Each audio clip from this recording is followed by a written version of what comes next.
Traditionnellement cultivés dans toutes les régions tropicales du globe, dans un but alimentaire, les ignames sont des légumes racines appréciés pour la richesse en amidon de leurs tubercules. En Guadeloupe, cette culture vivrière satisfait environ 50% des besoins de la population de l'île. Pour assurer cette production, les agriculteurs doivent néanmoins faire face à plusieurs difficultés, parmi lesquelles la maîtrise du développement des mauvaises herbes. En milieu tropical, le climat chaud et humide entraîne en effet un fort développement de la végétation adventice lorsque le sol est nu. Pour éviter la compétition vis-à-vis des cultures d'ignames, il faut contrôler cette végétation. Alors que le désherbage chimique n'est plus durable d'un point de vue écologique, le sarclage manuel et régulier des parcelles représente une importante charge de travail pour les agriculteurs. Afin de proposer une alternative durable à ce problème, la Chambre d'agriculture de Guadeloupe a mené une expérimentation sur les possibilités de paillage des cultures d'ignames à partir des résidus de culture de canne à sucre, l'empaillage. L'empaillage consiste à mettre en place, sur les billons des cultures d'ignames, un épais tapis de résidus végétaux dont le rôle principal est d'empêcher le développement des mauvaises herbes. Ce paillage permet ainsi de réduire les travaux de désherbage sans avoir recours aux produits phytosanitaires. Julien Osseux est responsable du suivi technique des cultures d'ignames à la Chambre d'agriculture de Guadeloupe. Il est aujourd'hui à Anse-Bertrand, dans le nord de la Grande Terre, pour constater les résultats des expérimentations mises en place chez les agriculteurs. L'objectif est d'évaluer l'efficacité et la faisabilité de cette technique de culture agroécologique. L'igname actuellement en Guadeloupe, c'est 350 hectares pour environ 4500 tonnes annuellement. C'est une culture qui est actuellement en baisse, parce que par le passé, nous avions connu des productions beaucoup plus importantes pour le département. Aujourd'hui, force est de constater qu'il y a pas mal de problèmes sur cette culture-là, liés à l'enherbement et aux produits de traitement, parce qu'il n'y a plus d'herbicides homologués pour lutter contre les mauvaises herbes. Ce qui fait que nous avons pensé au paillage, c'est-à-dire de travailler avec les résidus de paille de canne à sucre.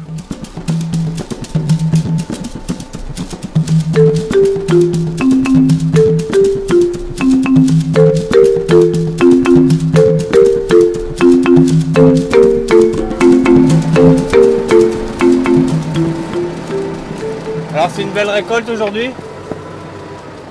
Oui. Pas mauvais. C'est pas mauvais? Pas mauvais. Est-ce qu'il y a eu des difficultés cette année sur cette culture? On a eu un manque d'eau. On a eu une mauvaise pluviométrie cette année-ci, qui a permis que les ignames n'ont pas bien travaillé comme on aurait aimé. Mais bon, on se contente de ce qu'on a.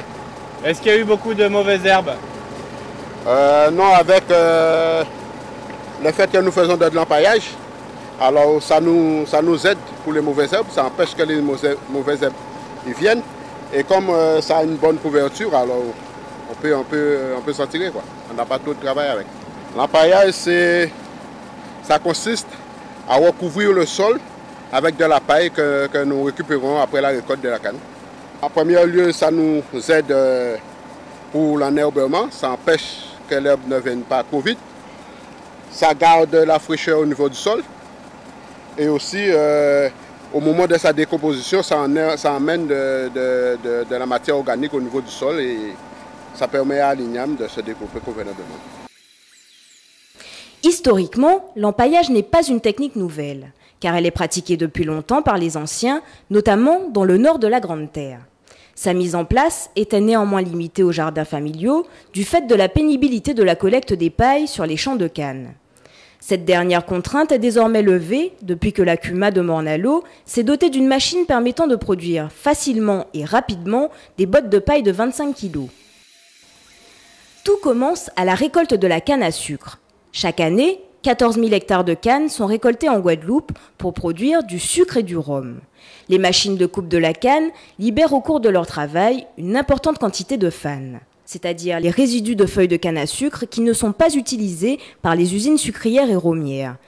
Ces pailles de canne, remises au sol lors de la récolte, sont ensuite séchées par le soleil. C'est à ce moment-là qu'intervient une andaineuse, une machine permettant de rassembler rapidement les pailles de la parcelle en de longs andins.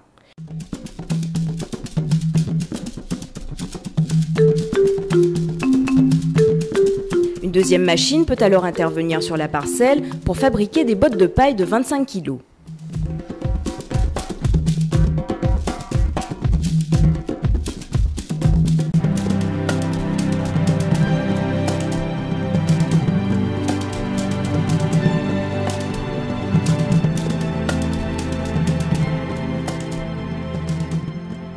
Une fois ces bottes produites, elles sont alors facilement transportables et manipulables jusqu'aux parcelles d'igname.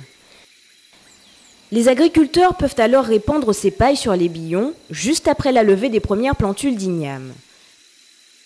L'objectif est de réaliser un épais paillage sur l'ensemble des billons, de sorte à ce que le sol soit entièrement recouvert.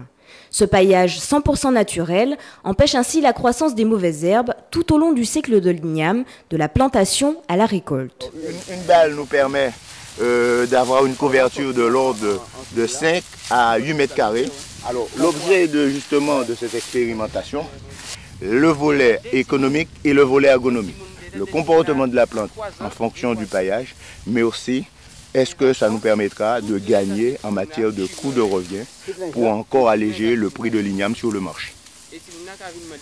L'objectif, c'est que la culture ne souffre pas du tout et que pour les mauvaises herbes, que ce soit tout à fait le contraire. Voilà. Dans une perspective d'application à plus grande échelle, cette technique doit maintenant être transférée aux agriculteurs, et ce, que ce soit pour les cultures d'igname ou les autres productions de l'île. L'empaillage pourrait ainsi devenir une technique contribuant efficacement au développement durable de l'agriculture guadeloupéenne.